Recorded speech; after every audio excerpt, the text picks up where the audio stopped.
Platform में कोई problem है, इंडस्ट्री में कोई प्रॉब्लम है, वो नहीं है। वरना नॉर्मली लोग जो नए नए बच्चे स्कूल है ना, नए नए बच्चे आते हैं तो नए बच्चे यही सोचते हैं, अरे उन सब ने छोड़ दिया तो अरे हम किस खेत की मूली, साला हमें भी छोड़ देना चाहिए। But don't take decision based on other people. उनकी लाइफ में क्या चल रहा होगा वो आपकी लाइफ में शायद नहीं चल रहा है आज के टाइम में। I think this is the best forever को अगर आप अपनी लाइफ में जितना जल्दी आप स्टार्ट कर लोगे 18 19 20 साल की एज में बड़ी पढ़ाई करते करते, I think this is best. क्योंकि यहाँ पे आप इतनी सारी चीजें सीख लेते हो जो आप किसी और कॉलेज या कहीं और इतना नहीं सीख पाओगे। अभी आ रही है यस। ओके, तो स्टार्टिंग से करते हैं। Okay sir. सो सर मेरा सबसे पहला क्वेश्चन आपसे ये है कि जिस बिजनेस के अंदर हम हैं, ठीक है, उसके अंदर एट्रिशन रेट बहुत ज्यादा होता है कि लोग आते हैं और लोग जाते हैं। बट मेरा आपसे क्वेश्चन ये है कि जब एक इंसान जो इस बिजनेस को इतना समय दे चुका है, राइट, तो वो बिजनेस को छोड़ के क्यों जाता है? फॉर एग्जाम्पल कितने सारे बड़े लीडर्स भी हैं फॉरएवर लिविंग के अंदर, बाकी कंपनीज के अंदर भी। ये बड़े लीडर्स जो होते हैं, जो कंपनी में एक पोजीशन पे आके पहुंच जाते हैं, for example mister Sinha, right, जो हमारी कंपनी से ही थे, और भी काफी ऐसे लोग हैं जो अच्छे पोजीशन पे आके, मेरठ से भी एक लीडर थे, राइट, जिनको हमने स्टेज पे देखा था, जिनको फॉरएवर खुद बोलती थी कि इनसे, इनको देख के सीखो, राइट, ये हमारे ट्रेनिंग प्रोग्राम के पार्ट है। तो इतने बड़े बड़े लीडर्स इतने अच्छे पोजीशन पे इतना मेहनत करने के बाद भी फॉरएवर छोड़ देते हैं। तो इससे एक सेंस ऑफ इनसिक्योरिटी आती है बाकी डिस्ट्रीब्यूटर्स के अंदर भी, यार जब ये लोग छोड़ दे रहे हैं तो हम कितने दिन तक टिक पाएंगे? तो मेरा क्वेश्चन आपसे ये है कि इतने बड़े बड़े लीडर्स क्यों छोड़ देते हैं? इतने बड़े टाइम से, इतना समय से वो मेहनत कर रहे हैं, तो एक टाइम पे आके ऐसा क्या होता है कि वो कंपनी स्विच करते हैं या फिर बिजनेस ही छोड़ देते हैं? आपका क्या ओपिनियन है? हाँ बिल्कुल। तो मैंने भी इस चीज को ऑब्जर्व किया था, ठीक है। जैसे आप लोग सब कोई, हर किसी का अपना अपना एक क्या कह सकते हैं, एक जर्नी होती है, ठीक है। जैसे हम लोग फॉरएवर में है तो आप में से कुछ लोगों ने भी कुछ महीने पहले स्टार्ट किया होगा, कुछ लोगों ने 1 साल 2 साल पहले, ठीक है। तो और कुछ लोगों ने पहले। तो जब भी आप ज्वाइन करते हो तो उस टाइम पे आप देखते हो कि उस टाइम पे जब आप किसी सक्सेस डे में जा रहे हो या फिर कंपनी के कोई ऑफिशियल ट्रेनिंग्स को अटेंड करते हो, तो आप देखते हो कि कोई ट्रेनिंग दे रहा है, इसका मतलब ये है कि ऑब्वियसली कोई बड़ा लीडर है ये, है ना, मतलब ऑब्वियसली, है ना। और हम लोगों को फील होता है यार वाओ, इनकी तरह ही हमें बनना है, हम भी कभी इस तरीके से फॉरएवर में अगर वो ट्रेनिंग दे रहे हैं इसका मतलब खूब रुपए कमा रहे होंगे और अच्छे लीडर है, राइट। सिमिलरली मेरा भी ऐसा याद आ रहा है, जो मैंने भी ज्वाइन किया था फॉरएवर, उस टाइम पे जब मैं अपना यूट्यूब चैनल बना रहा था तो उस टाइम पे क्या कंटेंट डालूं, किस चीज के बारे में इसमें डालूं, तो वो मेरे माइंड में कंफ्यूजन था कि किस टाइप का कंटेंट मुझे अपलोड करना चाहिए, ओके। और उस टाइम पे मैं फॉरएवर सीखता था, फॉरएवर की ही ऑफिशियल यूट्यूब चैनल से, ओके। और जो फॉरएवर का जो ऑफिशियल यूट्यूब चैनल अभी भी है वही FLP इंडिया। वहाँ पे जैसे FLP मुंबई में कोई ट्रेनिंग हो रही है या फिर FLP का कोई सक्सेस डे है जहाँ पे किसी बड़े लीडर ने कुछ बड़ी ऐसी स्पीच दी है, उस टाइप की छोटी छोटी, मतलब उस टाइप की वीडियोस 15-20 मिनट की जो वीडियोस होती थी वो अपलोड होती थी FLP इंडिया में। ऐसी एक ट्रेनिंग मुझे याद आ रही है, ऑब्जेक्शन हैंडलिंग के ऊपर एक ट्रेनिंग थी। एक लीडर थे, उनका नाम था मिस्टर रवि पांडे, ठीक है। तो उनकी ट्रेनिंग मुझे बहुत ही अच्छी लगी ऑब्जेक्शन हैंडलिंग के ऊपर, कि प्रोडक्ट बड़े महंगे हैं और मैं फेल हो गया, तो बहुत सारे क्वेश्चंस उन्होंने रेज करे और उसका आंसर दिया व्हाइट बोर्ड पे लिख लिख के ऐसे। तो मुझे वो ट्रेनिंग बहुत ही ज्यादा अच्छी लगी, इतनी अच्छी लगी कि मैंने वो डाउनलोड कर ली, वो और डाउनलोड करके अपने यूट्यूब चैनल पे अपलोड कर दी थी वाली वीडियो, ठीक है। और जब मैंने उसको अपलोड किया तो मैंने खुद की कुछ वीडियोस बना रखी थी, मेरे को अपनी वीडियोस में इतने व्यू नहीं आए जितने मुझे 1-1.5 लाख व्यूज उस पर्टिकुलर वीडियो में आ गए थे। कोई कॉपीराइटिंग इशू नहीं आया, कुछ नहीं आया, आराम से वो वीडियो चल गई मेरे यूट्यूब चैनल पे। और तब मुझे फील हुआ कि यार ये बहुत बड़े लीडर है। इवन मैं बहुत पुरानी कोई मेरी फोटो भी, एक बार मैं फॉरवर्ड ऑफिस गया नारायणा में, दिल्ली में, और वहां पे वैसे तो मैं ज्यादा ट्रेनिंग ऐसे ऑफलाइन ट्रेनिंग लेने का उस टाइम पे भी बहुत ज्यादा शौक तो नहीं था, लेकिन ये था कि एक बार पता चला कि आज रवि पांडे सर की मीटिंग है, ठीक है। तो मैं स्पेशली गया उस ट्रेनिंग को अटेंड करने के लिए, लाइन में खड़े होके, कि रवि पांडे जिनको मैंने यूट्यूब पे देखा था और इतनी अच्छी ट्रेनिंग, इतना जबरदस्त इम्पैक्टफुल उन्होंने ट्रेनिंग दी, यार इनको लाइव सुनेंगे तो कैसा रहेगा, बढ़िया रहेगा ना। तो मैं ट्रेनिंग अटेंड करने गया, मैंने उनके साथ सेल्फी भी खिंचवाई, ठीक है। तो ऐसा होता है नेटवर्क मार्केटिंग में, राइट। तो मैंने सेल्फी भी खिंचवाई उनके साथ, और फिर मतलब ओवरऑल अच्छा लगा, ठीक है। ट्रेनिंग भी जबरदस्त थी, बढ़िया। लेकिन मुझे लगता है उस 1-2 साल के बाद फिर वो 1-2 बार और मैंने उनको कहीं कहीं स्टेज पे देखा, लेकिन फिर मैंने कभी उनको देखा ही नहीं फॉरएवर में। मुझे नहीं पता कि वो फॉरएवर कर रहे हैं कि नहीं। इवन मैंने देखा बाद में, क्योंकि सब कुछ जब ऑफलाइन से ऑनलाइन में शिफ्ट हो रहा था, तो मैंने देखा उन्होंने अपना यूट्यूब चैनल भी बनाया, ठीक है, उनका यूट्यूब चैनल भी है, उस यूट्यूब चैनल में कुछ उनकी फेसलेस वीडियोस हैं, फेसलेस वीडियोस उन्होंने बना रखी हैं और बहुत अच्छी तरीके से प्रेजेंटेशन में बहुत अच्छा समझा भी रखा है। लेकिन मेरे को लगता है कि ज्यादा कंसिस्टेंटली यूट्यूब पे इतनी वीडियोस उन्होंने बनाई नहीं उसके बाद, और मैं देख भी रहा था कि कुछ और नई वीडियो आएगी इनकी, तो कोई नई वीडियो आई नहीं। और मैं कहीं पर भी फॉरएवर की भी कहीं स्टेज पे या कहीं पर भी आजकल मैं उनको कहीं दिखता नहीं हूँ, मतलब कहीं दिखते नहीं है वो, ठीक है। तो मुझे ऐसा फील हो रहा है कि शायद वो भी पता नहीं फॉरएवर कर रहे हैं या छोड़ चुके हैं, आई डोंट नो। इवन जैसे आप बोल रहे हैं मिस्टर सिन्हा, ठीक है, हो गए, और मिस्टर गुप्ता हो गए मेरठ के, ये भी इतने बड़े लीडर्स थे जो मैंने ज्वाइन किया था, तो उस टाइम पे कोई भी सक्सेस डे हो रहा है तो स्टेज पे वही है, ठीक है, सब जगह छाए हुए हैं।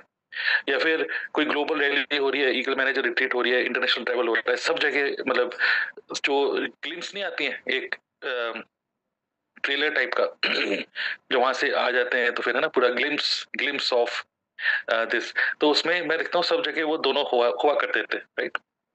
बट अगेन, अब अगर मैं देख रहा हूँ कि जब से वो ऑफलाइन टू ऑनलाइन पूरा शिफ्ट हुआ पेंडेमिक के बाद खासकर, तब से मैं देख रहा हूँ कि दोबारा मैं देख रहा हूँ कि मिस्टर गुप्ता की बात करें तो उन्होंने भी अपना यूट्यूब चैनल बनाया, बट यूट्यूब चैनल बनाने के बाद कुछ कुछ वीडियो उन्होंने अपलोड करी, बट अगेन मैं उनकी वीडियो भी देख रहा था, अच्छी वीडियो हुआ करती थी, लेकिन धीरे धीरे करके मैंने वो वीडियो डालना उन्होंने बंद कर दिया बिल्कुल भी, और किसी भी फॉलोवर के कहीं पर भी वो दिखते भी नहीं है। तो ये एक फिनोमेना देखा है कि बड़े लीडर्स, मतलब मैं देख रहा हूँ कि कुछ जिनको हम एडमायर करते थे वो अभी पता नहीं एफएलबी में इतना एक्टिवली काम कर रहे हैं कि नहीं कर रहे। इवन मैं ये नहीं बोल सकता डायरेक्टली कि उन्होंने छोड़ दिया, मे बी वो कर रहे हो, ठीक है, मे बी वो कर रहे हो, उनकी टीम में लोग काम कर रहे हो, वो अपना फोर्स इसी कर रहे हो, तो हो सकता है कर रहे हैं, ठीक है। लेकिन ऐसा क्या हुआ, तो देखिए मल्टीपल फैक्टर्स हो सकते हैं कि ऐसा क्या हुआ कि जो हमेशा सारे अचीवमेंट्स में हुआ करते थे वो थोड़ा सा गायब गायब चेयरमैन बोनस तक मिला हुआ है कुछ लीडर्स को, चेयरमैन बोनस, हाँ, वो भी उस टाइम पे हाईएस्ट हाईएस्ट चेक था, है ना, मतलब सारे रिकॉर्ड तोड़ दिए थे। बट अब क्या क्या फैक्टर्स हो सकते हैं, देखिए अगेन मेरे दोनों से डायरेक्टली कोई इंटरेक्शन नहीं है। एक होता है ना डायरेक्टली इंटरेक्शन, मुझे अंदर की बात पता है, मुझे अंदर की कोई बात नहीं पता, ठीक है ना, तो मेरे बहुत ज्यादा इंटरेक्शन ऐसे कुछ है नहीं। हाँ, लेकिन कई बार कभी मिले हैं तो बस ऐसे ही हाय हेलो हुई है, वो मुझे जानते, मैं उनको जानता हूँ ऐसे। तो क्या क्या फैक्टर्स हो सकते हैं, मुझे लगता है एक सबसे बड़ा फैक्टर होता है, हो सकता है वो है कि बहुत जल्दी अपने आप को अडेप्ट ना कर पाना, क्योंकि कई सारे परिवार में नहीं, सभी कंपनीज में जो बड़े लीडर्स थे आज से 5-6 साल पहले, वो सभी लोग अडेप्ट करने में थोड़ी सी मुश्किल हो रही है, कि क्या दिख रहे हैं आज के टाइम में नेटवर्क मार्केटिंग में मोस्टली यंगस्टर्स ही हैं, और वो सीधा का जैसे होते हैं ना, आज के टाइम में बच्चे सीधा मोबाइल ही देख रहे हैं, ठीक है। सिमिलरली आज के टाइम में जो यंगस्टर्स आ रहे हैं वो सीधा नेटवर्क मार्केटिंग को डिजिटली देख रहे हैं। लेकिन जो पुराने लीडर्स हैं, मतलब multiple factors, number one factor में भी कि एडेप्टेबिलिटी में प्रॉब्लम आई होगी जब पैंडेमिक का प्रॉब्लम हुआ, ठीक है, और क्विकली ऑफलाइन टू ऑनलाइन और यूट्यूब पे आना भी, ये सब चीजें भी मतलब एक सरदर्दी से लगती है, यूट्यूबर बनना भी कंसिस्टेंटली एक मतलब एक तरीके से it is not easy, okay. Plus अंदर से शौक नहीं होता, कई लोग स्टेज पे बड़ा अच्छा बोल रहे थे, बट कैमरे के सामने नहीं समझ में आता मैं कर क्या रहा हूँ, कैमरे को बोल रहा हूँ, अजीब सा लगता है, ठीक है। तो एक तो मे बी एडेप्टेबिलिटी की प्रॉब्लम हो सकती है, दूसरा प्रॉब्लम हो सकता है मे बी एंगर, मतलब नेगेटिव इमोशन की बात करें, एंगर, अब एंगर किस चीज का, ठीक है। अगर आप देखेंगे बॉलीवुड में एक और बंदा था आशुतोष, ठीक है, तो वो भी अच्छा कर रहा था, ठीक है, वो भी मतलब काफी अच्छा, मैं काफी बार उसको डेली ऑफिस में देखा था, तो वो भी बहुत ही अच्छा कर रहा था, ठीक है। तो बट अगर आपने देखा हुआ, उसने रिसेंटली एक पॉडकास्ट भी था जिसमें उसने शेयर भी किया था कि मैंने फॉरएवर क्यों क्यों छोड़ा, अगर आपको याद होगा, करेक्ट, है ना। तो उसमें उसका जो पॉइंट ऑफ व्यू था कि उसने क्यों छोड़ा, ठीक है, उसने क्यों छोड़ा, बिकॉज उसके अंदर एक गुस्सा था कि कुछ एफएलबी में कुछ कुछ हो गया था, मतलब इन द सेंस कुछ ऐसे प्रैक्टिसेस जो कि ओवरलुक थे, हाँ, जैसे प्रैक्टिसेस फॉलो हो रही थी जिसको जो उसको अच्छी नहीं लग रही थी कि दूसरी टीम वाले कर रहे थे, और ऐसा कुछ उसको फील हुआ कि यार ये मैं कैसी रेस भाग रहा हूँ जिसमें मैं कभी जीत नहीं सकता। तो ये उसका एक पॉइंट ऑफ व्यू था, इस वजह से उसने छोड़ा। मे बी कोई एडेप्टिबिलिटी की वजह से छोड़ रहा है, मे बी कोई एंगर की वजह से छोड़ रहा है, ठीक है। और उसने बहुत मेल वेल भी करी, सब कुछ करा, कंपनी ने कुछ एक्शन भी लिए, बट उस जो उसने एक्सपेक्ट किया था मे बी वो नहीं हुआ, मे बी। अब मुझे भी नहीं पता, मैं तो उससे भी बात, मैं भी उससे कोई दोस्त नहीं हूँ, मतलब मुझे भी नहीं पता कि एग्जैक्टली उसके दिल में क्या चल रहा था, लेकिन ऐसा फील हुआ, राइट। ये हमारा तीसरा मतलब हमारा इंटरप्रिटेशन है उनके ऑनलाइन प्रेजेंस से, जो वो ऑनलाइन शेयर कर रहे हैं वहां से हम इंटरप्रेट कर रहे हैं। Right right. और तीसरा मे भी हो सकता है कि मे भी हो सकता है कि क्या बोल सकते हैं कि इमोशनल लेवल पे, ठीक है, जब क्या होता है मैनेजमेंट में कुछ चीजें चेंजेस होती हैं। जैसे पहले हमारे कंट्री सेल्स मैनेजर थे अमरजीत दुबे, फिर हरी सिंगला सर आ गए, ठीक है। सबका अपना अपना वे होता है काम करने का, और ऑब्वियसली कंपनी तो आगे तेजी से आगे बढ़ी रही है। अमरजीत दुबे सर थे तब भी अच्छा कर रही थी, टॉप 10 में थी, और अभी भी टॉप 5 में, और आगे अच्छा कर ही रही है कंपनी। बट मे बी एक इमोशनल लेवल पे जो एक कनेक्शन होता है एक पर्टिकुलर ह्यूमन बीइंग से, क्योंकि ultimately people to people business है, वो शायद कनेक्टिविटी नहीं फील किया होगा कुछ लोगों ने, मे बी, ठीक है। और उस वो भी एक रीजन हो सकता है कि होता नहीं है कि यार अब फॉरएवर में वो बात नहीं रही। ठीक है, तो अब वो बात नहीं रही का मतलब क्या है? इसका मतलब पहले और बिफोर एंड आफ्टर आप कंपेयर कर रहे हो, बट जो आया है इस टाइम पे उसको बिफोर को कुछ नहीं पता, उसको तो यही प्रेजेंट पता है, राइट। तो मे बी ये कंपैरिजन भी होता है। जैसे मैं भी पहले एक्सेल में था, पहले सीईओ थे विनीत नायर, फिर सीईओ चेंज हो गए, तो विनीत नायर के टाइम पे अलग टाइप का कुछ था, फिर दूसरे टाइम पे अलग टाइप का कुछ था। तो लेकिन जो आया ही दूसरे उसके डाउन में है, तो उसको नहीं पता पहले क्या माहौल था, राइट। सो ये भी एक रीजन हो सकता है। फिर मतलब तो ये आई थिंक 3 रीजन हो सकते हैं, एडेप्टेबिलिटी, मे बी एंगर, और मे बी इमोशनल, ये सब चीजें, और may be personal life issues, ये भी एक रीजन हो सकता है, पर्सनल लाइफ इश्यूज।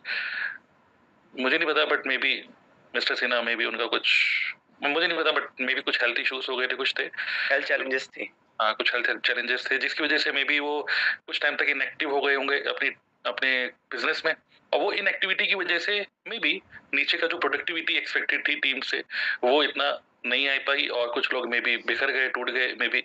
और उसकी वजह से फिर क्या होता है कि जब आपका मोमेंटम ब्रेक हो जाता है, मे बी हेल्थ इशू या किसी भी इशू की वजह से, वापस भले आप कितने बड़े लीडर क्यों ना हो, वापस वो इसी मोमेंटम में लाने में, सोए हुए लोगों को फिर से जगाने में टाइम लगता है, एफर्ट लगता है, मैसिव एफर्ट लगता है। तो मे बी आदमी सोचता है कि फिर से एफर्ट डालना ही है तो यार चलो कहीं और एफर्ट डालते हैं। तो ये भी है। और पांचवा लास्ट ये भी हो सकता है मे बी कि ये तो नेगेटिव इमोशन, बट एक हो सकता है कि एक पॉजिटिव इमोशन भी हो सकता है, वो है ह्यूज ह्यूज एंड हाई कुछ और एस्पिरेशंस। मे बी बंदे को ये भी फील हो सकता है कि मैं नेटवर्क मार्केटिंग में हूँ, था मतलब था और हूँ, लेकिन शायद अच्छा है, बिजनेस है, can do much better in life.